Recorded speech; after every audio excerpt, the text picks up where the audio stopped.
টাকা নিয়ে বুট দিলে এটা টাকা না, এটা ঘুষ।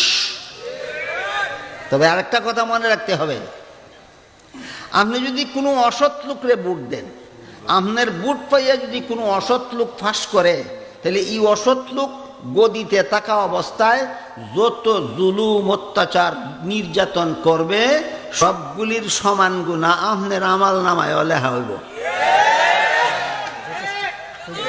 অসৎ লোকের বুট দিলে হে গদি ভাইয়া যত অসৎ কাজ করব সমপরিমাণ গুনাহ যে বুট দিছিল তাদের আমল নামায় লেখা হবে। এখন একবার কই হুজুর ডাইন সাইডে যে দাঁড়াইছে হেও অসৎ, বাম সাইডে যে দাঁড়াইছে হেও অসৎ, এরে বুট দিলেও আমার আমল নামায় হের গুনালে হইব, হেরে বুট দিলেও আমার আমল নামায় হের গুনালে হইব। আমি হন করতাম কি, হ্যাঁ কি করবেন কি, আপনি বুট দান থেকে বিরত থাকবেন, একটার গুনাহ আপনার আমল নামায় লেখা হইতো না। অহনকার বিরত তাহলে কোনো কাজ হইতো না। আমার বুট না দিলেও হেরা নিবগা, তোমার বুট না দিলেও যদি নেগা, তাহলে যত যত পাপ করব সব পাপের গুনাহ তার আমল নামাতেই লেখা হইব, তোমার আমল নামায় একটাও লেখা হবে না।